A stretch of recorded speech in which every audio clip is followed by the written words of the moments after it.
राधे राधे, जय श्री कृष्ण। मैं पुष्पा शर्मा आपका हार्दिक अभिनंदन करती हूँ आपके अपने यूट्यूब चैनल हिंदू कथा सागर में। आज आप सुनेंगे ज्येष्ठ मास महात्म्य के दूसरे दिन की कथा। तो आइए सर्वप्रथम प्रभु का स्मरण करते हुए आप सभी जन मेरे साथ बोलिए, श्री लक्ष्मी नारायण भगवान की जय। ओम नमो भगवते वासुदेवाय।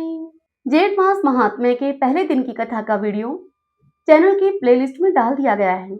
अगर आपने अभी तक नहीं सुना है तो आप वहां से सुन सकते हैं। मैं इस वीडियो के डिस्क्रिप्शन में भी उसका लिंक दे दूंगी, जिससे कि आपको उस कथा को सुनने में भी आसानी होगी। महात्म की कथाओं को सुनने से पहले प्रातःकाल ब्रह्म मुहूर्त में उठकर स्नान आदि करके स्वच्छ वस्त्र पहनकर भगवान श्री हरि विष्णु का पूजन करके फिर ज्येष्ठ मास महात्म्य की कथाओं को सुनना चाहिए। जेठ मास महात्म्य के पहले दिन की कथा में हमने सुना था कि सब ऋषियों ने स्कंद जी से कहा कि हम लोगों ने वैशाख मास महात्म्य की कथाओं को सुना, किंतु उनको सुनने से मन को तृप्ति नहीं हुई, तृषा शांति ही नहीं हुई। अतः अब आप हमें ज्येष्ठ मास का महात्म्य बताइए, जिसको सुनने वालों के समस्त पाप नष्ट हो जाएं।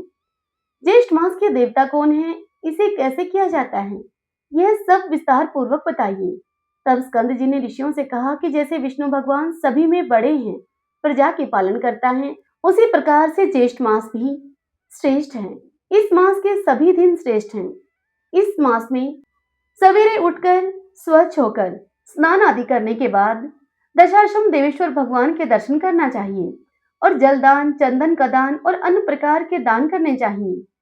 फिर उन्होंने जलदान के महत्व पर एक कथा उनको बताई और अंत में उनसे कहा कि जल मार्ग के अवरोध से जलदान की अद्भुत महिमा है।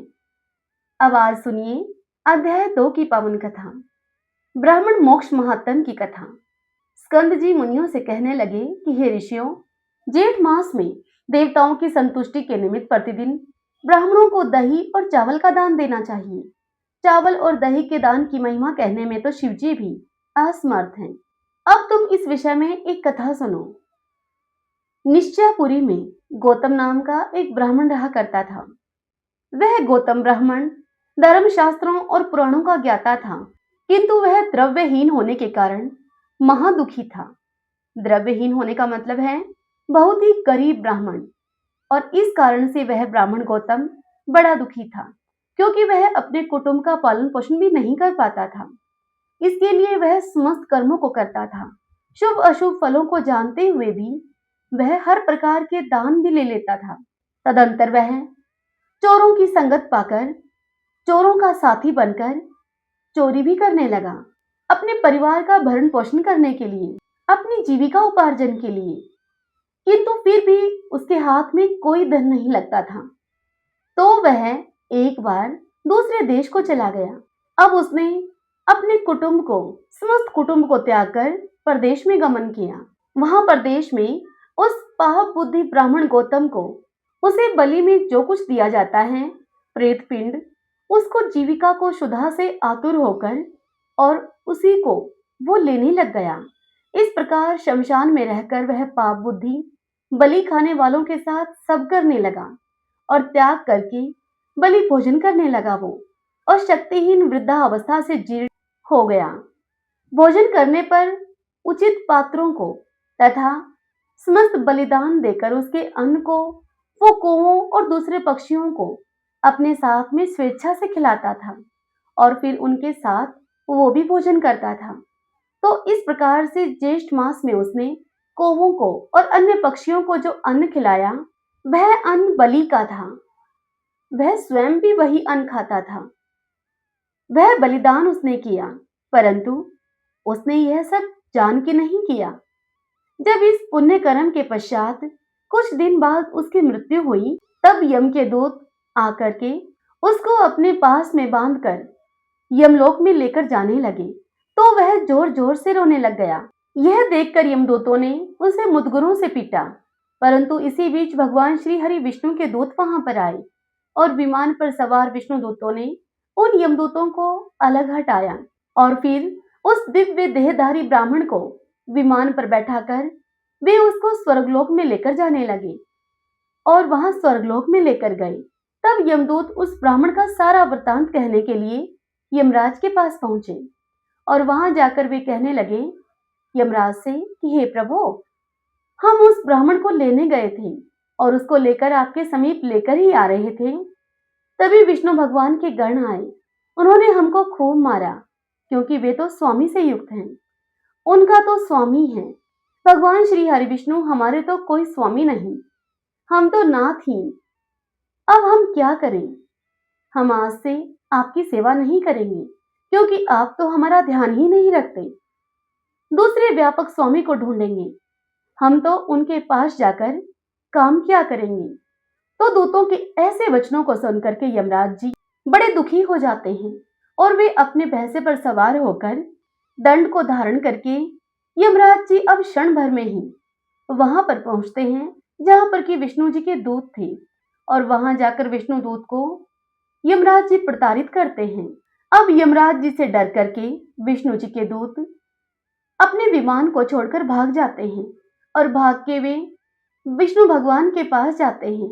रमापति विष्णु जी के पास जाकर वे सारा समाचार उनको बताते हैं।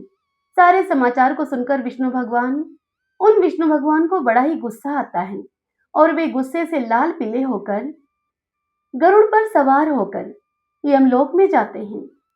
वहां यमलोक में विष्णु भगवान समस्त इंद्र आदि सभी देवताओं को अपने साथ लेकर यमराज से युद्ध करने लगते हैं। परंतु युद्ध में जब यमराज यमदंड से देवताओं को पीटते हैं तो सारे देवता तितर बितर होकर दशों दिशाओं में भागने लगते हैं। तो यह देखकर विष्णु जी और क्रोधित हो जाते हैं और वो क्रोध से अपने सुदर्शन चक्र को लेकर यमराज जी का वध कर देते हैं, उनकी गर्दन धड़ से अलग कर देते हैं। तब सारे देवता विष्णु जी को क्रोधित हुआ देखकर ब्रह्मा जी को अपने साथ लाकर विष्णु जी की स्तुति करते हैं ताकि उनका क्रोध कुछ शांत हो सके। तब ब्रह्मा जी और समस्त देवताओं के द्वारा की गई स्तुति से प्रसन्न होकर भगवान श्री हरि विष्णु यमराज को जीवन दान देते हैं। जब यमराज जी जीवित हो जाते हैं तो वह भी भगवान श्री हरि विष्णु को प्रणाम करके और उनकी स्तुति करते हैं और साथ में उनसे माफी मांगते हैं कि हे भगवान, मेरे अपराध को आप क्षमा करो। तदंतर श्री हरि विष्णु जी ने बलि के दही और चावल पक्षियों को खिलाने से, इस दान को करने से क्या फल मिलता है, इसके प्रभाव का वर्णन किया और वे कहने लगे, अज्ञानतावश ज्येष्ठ के मास में दही और चावल खिलाने से, इस प्रकार दही और चावल का दान करने से उस पापी ब्राह्मण गौतम को विष्णुलोक का वास मिला। यदि वह ब्राह्मण यह दान जानबूझकर और श्रद्धा से करता तो फिर उसको कितने गुना ज्यादा फल मिलता, उसके फल का तो कहना ही क्या है। अतः प्रत्येक उपाय से ज्येष्ठ मास में द्विजातियों को प्रतिदिन दही और चावल का दान करना चाहिए तथा प्रतिदिन ब्राह्मणों के चरण धोकर सुगंधित चंदन से उनका पूजन करना चाहिए और सुगंधित पुष्प की माला विविध प्रकार के पान यानी कि शरबत वगैरह से, जैसे कि आम पन्ना की लस्सी और भी अन्य प्रकार के शरबत वगैरह से ब्राह्मणों का सत्कार करना चाहिए और सुगंधित युक्त होकर खुद भी और पंखे से उनके हवा करने चाहिए। ये ब्राह्मणों, इस प्रकार जो ज्येष्ठ मास में स्नान, दान और पूजन आदि करते हैं, वे लोग परम गति को पाते हैं। इति श्री ज्येष्ठ मास महात्म्यम द्वितीय अध्याय संपूर्ण। यदि आपको यह ज्येष्ठ मास महात्म्यम की कथा पसंद आई हो तो आप इस वीडियो को लाइक करें, अपने अपनों के साथ शेयर करें और हमारे इस चैनल हिंदू भक्ति सागर को सब्सक्राइब करें।